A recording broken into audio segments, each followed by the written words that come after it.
Bueno, vamos a hablar ahora de Estados Unidos, precisamente. Y quisiera que empezáramos hablando del presidente Obama, que es un presidente que suscitó, cuando fue elegido, una enorme ilusión, una gran esperanza a través del mundo. Primero porque era el primer representante de la comunidad negra elegido presidente de los Estados Unidos, y se pensaba que era un hombre que iba a orientar la política exterior de Estados Unidos hacia una dirección, digamos, más en acuerdo con los principios éticos de la Constitución americana.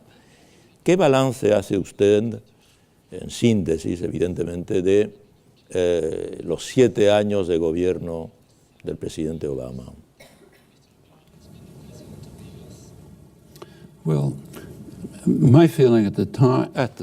Bueno, mi idea en aquel entonces eran, ilusiones nada más. No lo estoy diciendo en forma retrospectiva, ¿no? Pero si pensamos en la forma en que él se presentaba, sí, ¿no? Como rhetoric, pero me refiero a las políticas que uno podía leer en sus páginas web, creo que eran, digamos, horrendas. Respecto de la política exterior, bueno, los cambios son muy diminutos en la política exterior. Bueno, los Estados Unidos se describen como una democracia, pero esto es totalmente engañoso. En muchos sentidos es un país muy libre, quizás el más libre de todo el mundo. Hay acceso a documentos, una gran protección de la libertad de expresión. Hay muchas cosas favorables. Pero si pensamos en el gobierno, es una plutocracia. Hay muchos estudios de científicos importantísimos que hacen un análisis pormenorizado de títulos cruciales, la relación entre las actitudes de las personas y las políticas públicas. Y esto sirve para medir muy bien el alcance de la democracia. Y podemos ver la política pública. Las actitudes de la gente, sabemos mucho al respecto. Hay mucha sofisticación, tenemos una industria, las encuestas, los sondeos son confiables, son congruentes, hay mucha información que se obtiene y se recaba. Podemos estudiar esto y los resultados son reveladores. Nos dicen que el 70% de la población en el ranking, en los últimos escalones de ingresos, no tienen efecto sobre las políticas. Los representantes políticos, quienes los representan, no les prestan atención y por eso no les importa votar, imagino. Si subimos por esta escalera en el ranking, hay un poco más de influencia. Cuando llegamos a la cima, tenemos casi un control absoluto, no 100%, pero casi. Y con esto quiero decir una fracción pequeñísima, un 1%. Si se participa en las elecciones en Estados Unidos, tenemos fondos gigantescos. ¿Y de dónde provienen estos fondos? Bueno, no hace falta responder esta pregunta porque es obvia. Hay muchísimos estudios que datan desde hace más de un siglo sobre la eficacia de los gastos que se hacen en las campañas. El New Deal, por ejemplo, tenemos, y los principales estudiosos de este tema, Ferguson, un importantísimo científico, y ha demostrado, al igual que otros, que el gasto que se hace en las campañas políticas nos sirve para predecir muy bien las políticas que se implementarán. Pensemos, por ejemplo, en los fondos de las campañas, dónde se enfocan, ¿sí? El sector corporativo, típicamente, y ahí es donde la política es un determinante. Durante el New Deal, por ejemplo, podemos ver que las industrias intensivas en capital, como General Electric, por ejemplo, daban apoyo a las reformas del New Deal, pero no les importaba demasiado los derechos de los trabajos porque eran una industria intensiva en capital. Pero les importaba el aspecto internacional del New Deal y de estas políticas. Básicamente apoyaban las medidas del New Deal y la oposición al New Deal venía de otros sectores de la industria, que eran intensivas en mano de obra con un foco en el mercado interno. Se oponían a estas políticas. Entonces ahí hubo una división entre la clase dirigente y esto continuó. Cuando Obama asumió el gobierno, no hubo indicación o señal de que fuera a hacer cambios. Así que hubo mucha estabilidad en la política exterior. Hubo algunos cambios interesantes en el aspecto interno. Así que en este ámbito, la política interna hizo el cambio y se sancionó la ley que se llama Obamacare sobre cuidados sanitarios y las medidas de salud. Los Estados Unidos, el sistema de salud en este país, sí es un escándalo internacional. ¿Por qué? Porque se privatizó casi en su totalidad. Es muy ineficiente, hay mucha burocracia, costos exorbitantes. Está en manos de instituciones privadas a quienes no les importa la salud, sino hacer más dinero, ganar más. Entonces, los costos de la atención sanitaria son más del doble per cápita que en un país similar de Europa. Y los resultados que se obtienen son muy, muy malos, muy precarios. Así que es un sistema realmente pésimo, sobre todo por el tema de la privatización. El público durante mucho tiempo ha estado a favor de un sistema nacional. Por ejemplo, en el 90, la mayoría de la población, y literalmente lo digo, la mayoría pensaba que se debía tener una garantía constitucional para tener atención sanitaria. Digamos que el 40% de la población pensaba que esto estaba en la Constitución, que hubiera sido algo bueno. Y especialmente las instituciones financieras se oponen con fervor a esto, por supuesto, porque quieren un control en manos privados. Cuando Obama asumió el gobierno, hizo una especie de punto medio, llegó a una especie de punto medio, digamos. Hizo una privatización y algunas mejoras. Así que las propuestas que hizo mejoró otras propuestas. Por ejemplo, mayor acceso. Las compañías de seguro no pueden impedir darle esta cobertura de seguro a ciertas personas que tienen potencialmente ciertas enfermedades. Y ha habido mejoras, pero sigue siendo privado y es muy ineficiente, extremadamente oneroso. ¿Pero qué quiere el público? Bueno, hay muchas deliberaciones, discusiones en los medios al respecto para mantenerlo o no como sistema privado. Pero hubo lo que se llamaba una especie de opción pública de las elecciones disponibles para las personas. Una es una atención médica pública del tipo que existe, por ejemplo, para los jubilados, los mayores. Una opción era tener este sistema. 2/3 de la población aproximadamente apoyaron esto, pero Obama ni siquiera lo había pensado. No lo pensó en un segundo, lo rechazó de pleno. ¿Sí? Y pensemos en las empresas. Hay una ley en Estados Unidos, bueno, quizás sea el único país del mundo, que impide que el gobierno negocie estos precios. Entonces, el gobierno no puede negociar, por ejemplo, el precio de los clips, ¿sí? O de elementos de librería, por ejemplo, en el Congreso. Entonces, hay costos que son exorbitantes en Estados Unidos y el 85% de la población se negó. Así que ni siquiera se analizó este tema. El poder. Bueno, los Estados Unidos es como una sociedad, digamos, dirigida por empresas, corporativa.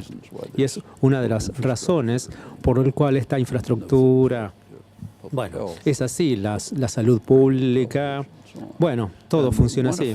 Y uno de los efectos, y estas son instituciones muy poderosas, el presidente que quiera superar estos escollos, quizás podría haberlo hecho apelando a movimientos populares para obtener su apoyo, algo que pasó con New Deal, con los movimientos de trabajadores, activismo político. Un presidente Roosevelt que tuviera cierta compasión y fue capaz de imponer ciertas medidas sociodemocráticas. Pero bueno, Obama no tuvo este enfoque, así que sí hubo ciertos logros. No es 0%, pero nada como las ilusiones que se crearon en un principio. Y el efecto de estas ilusiones fue desafortunado.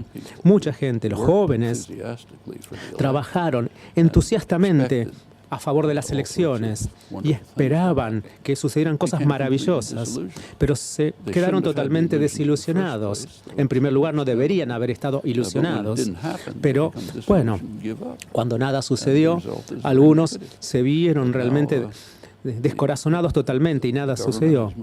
Y el gobierno se ha ido tanto a la derecha que prácticamente salió del espectro. Entonces tenemos estos gobiernos que dominan ambas cámaras en el Congreso, en las elecciones que han ganado. Y el republicano no es un partido popular. Antes sí, pero ya no. Ahora los republicanos es los que llamamos una insurgencia radical, como se le define. Se opone a la política parlamentaria. Y estoy citando a uno de los comentadores políticos conservadores más famosos, Amelstein, y simplemente ha descrito que este partido político tiene una especie de insurgencia radical. No participan realmente en el sistema parlamentario. De hecho, están tan abocados a su propia meta de enriquecer a los que ya son extremadamente ricos y de proteger al sector corporativo. Están tan dedicados a esta meta que no tienen forma de obtener votos expresando y publicando sus programas, sino que tienen que apelar a sectores de la población que siempre han estado ahí apoyándolos, pero que nunca se organizaron como fuerzas políticas. Incluso, por ejemplo, los cristianos evangélicos o los fundamentalistas, los cristianos fundamentalistas, un gran segmento de la población de los Estados Unidos. Así que han movilizado una gran parte de esta base. Los supernacionalistas, los que están muy asustados del desarrollo demográfico que se está llevando a cabo. Bueno, saben que Estados Unidos ha sido una sociedad muy racista. Bueno, como Europa quizás creo que es un poco peor, pero Estados Unidos es un país muy racista. Y si pensamos en los aspectos demográficos, la población blanca está por convertirse en la minoría. Y hay grandes sectores de la población que tienen sumo temor y preocupación. Y la frase que podemos utilizar, incluso algunos líderes políticos lo hacen, es: los blancos dicen, nos están sacando el país, no lo podemos, ya no está más en nuestras manos. Los negros, los asiáticos, los hispanos nos están robando el país. Y nuestro país tiene que ser un hermoso país blanco, anglosajón, y nos los están robando. Bueno, y esto es lo que moviliza a este grupo de gente, ¿sí? El país, los Estados Unidos de hace muchos años siempre ha sido un país muy fragmentado en algún país, ¿sí? Un país agrícola. Ahora no tenemos legislación en los estados que permita que la gente tome armas para llevar a sus centros de día. Bueno, por ejemplo, si uno quiere cuidarse a sí mismo, si quiere salir a tomar un café. Y esto es real. Y lo podemos rastrear en la historia. Y, por ejemplo, ¿por qué? Porque Estados Unidos es un país tradicionalmente de gente que fue a colonizar, los inmigrantes, no como Inglaterra, que envió a los colonos a Australia y que tuvieron que exterminar y sacar a los aborígenes naturales. Esto requiere lo que se llama defensa, es decir, protegerse de las poblaciones indígenas locales. Bueno, no van a cometer suicidio. Si uno lee la Constitución y la Declaración de Independencia, bueno, no son tan nobles o magnas. La Declaración de Independencia habla de la necesidad de defenderse de los salvajes indígenas.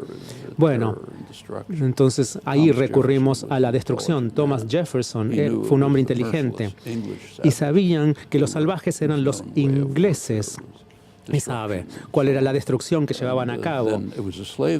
Y era una sociedad esclavista.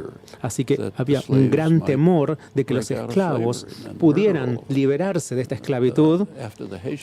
Y después de la revolución de Haití, este temor llegó a las nubes. Y fue el momento en que Estados Unidos, en una guerra de agresión, conquistó la mitad de México.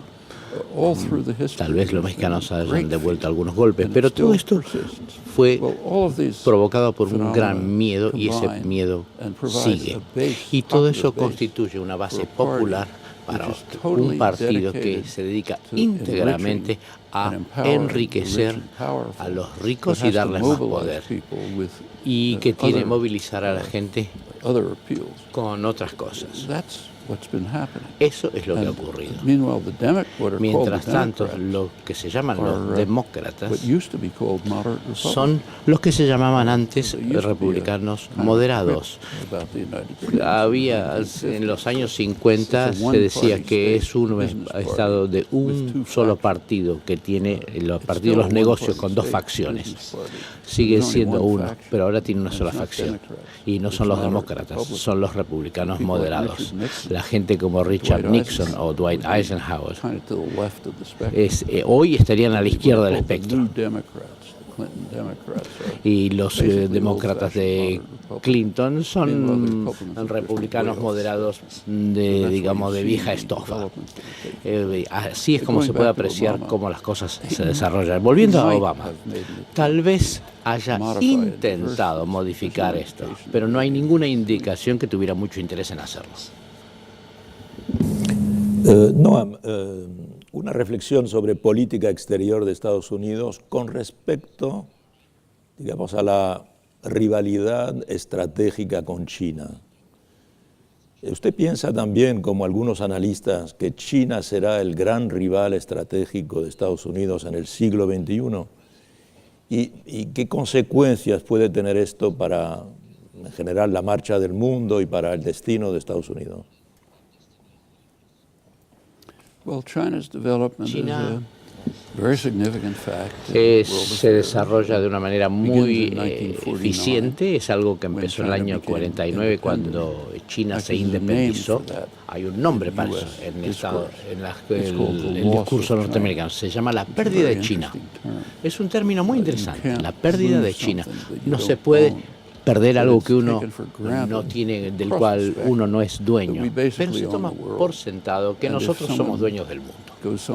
Y si alguno mira para otro lado, lo perdimos. Y luego viene la pregunta, ¿quién es responsable por la pérdida de China? China se independizó. Hubo una historia muy larga de tratar de evitar que se independizara. En los años 70 hubo un arreglo ahí. Las cosas se ajustaron. Y la confrontación con Rusia y China, o sea, la confrontación entre Rusia y China estaba fuerte y Estados Unidos se puso un poquito de costado. Pero en los años 70 la realidad apareció y hubo una suerte de adaptación a China. Algo continuó y hoy es una situación compleja. China es un productor offshore de las fábricas norteamericanas. Las principales empresas norteamericanas producen en China, importan de China. O sea que las principales empresas, Walmart y otros, importan bienes baratos de China y tienen ganancias extraordinarias y tienen una relación muy próxima con China. Lo mismo rige, por ejemplo, para Apple, por ejemplo, ellos producen partes y piezas en China, algo de manera sumamente eficiente. Uno puede tener una mano de obra reprimida, muy barata, el Estado controla muy directamente a los trabajadores, nada que preocuparse por el lado de la contaminación y otras cosas. Es una forma muy inteligente de ganar plata. De manera que hay vínculos comerciales, financieros e industriales muy fuertes. Hay un grupo que domina a Estados Unidos en China, que es el sector de la concentración. No lo llaman privado en China, pero bueno, se llama el poder concentrado, que están muy vinculados con Estados Unidos o con las empresas. Al mismo tiempo, China tiene ambiciones, las ambiciones normales de una superpotencia. Por ejemplo, China, si se fijan en el mapa, China está rodeada al este por una ristra de protectorados norteamericanos que controlan sus aguas territoriales. Eso a China no le gusta. Ellos se quieren expandir a sus propias aguas offshore. Entonces aparece un conflicto bastante grave entre China, por un lado, y Estados Unidos y Japón, por el otro. Y ese conflicto no se trata del Caribe ni de las aguas del Pacífico o del Pacífico Oriental ni de California. El conflicto se ocupa del Pacífico Occidental. Es una región donde Japón, durante su época imperial, tenía todas sus fuerzas.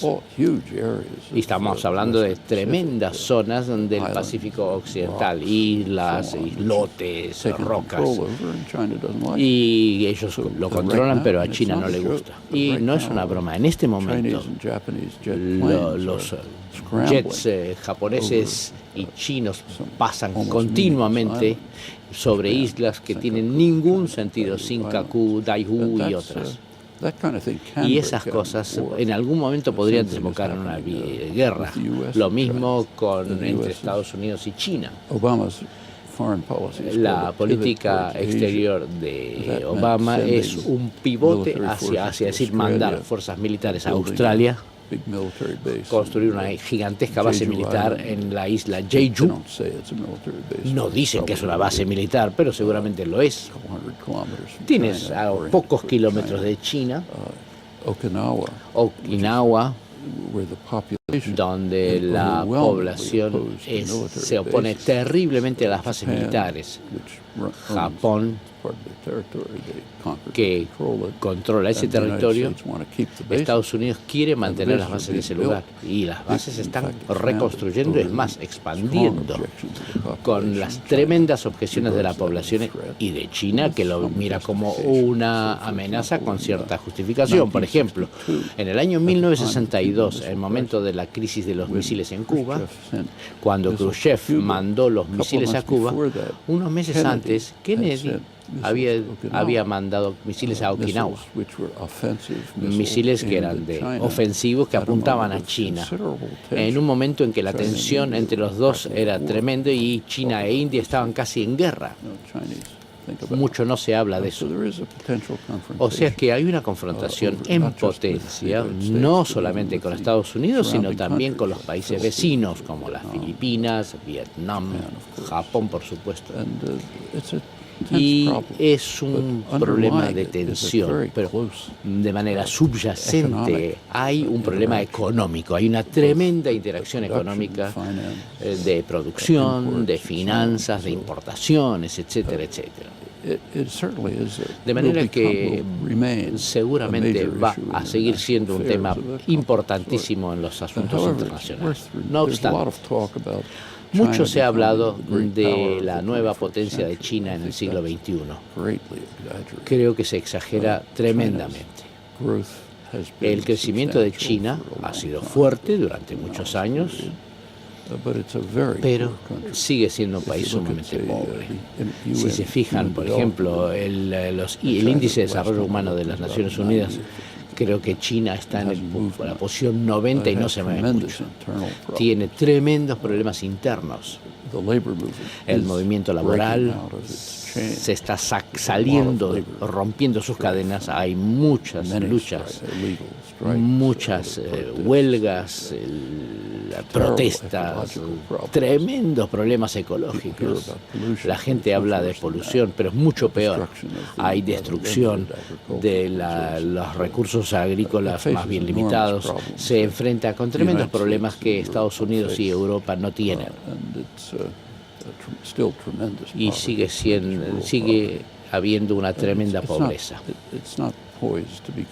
Y no está a punto de transformarse en un poder hegemónico. De manera que la presión de Estados Unidos y Japón sobre China, desde el este, por lo tanto, están empujando a China hacia Asia Central. Y uno de los desarrollos más importantes de los asuntos mundiales recientemente es el establecimiento de lo que se llama la Organización de Cooperación de Shanghái, basada en China, pero que incluye Rusia, los estados centrales asiáticos, India, Irán como observador, que se está desplazando hacia Europa y en algún momento también va a tomar a Turquía y tal vez seguir expandiéndose hacia Europa, con lo cual se reconstituiría algo así como sería la ruta de la seda, la vieja ruta de la seda, que salía de China y que se iba hacia Europa, que se estaría reconstituyendo. A Estados Unidos no le gusta.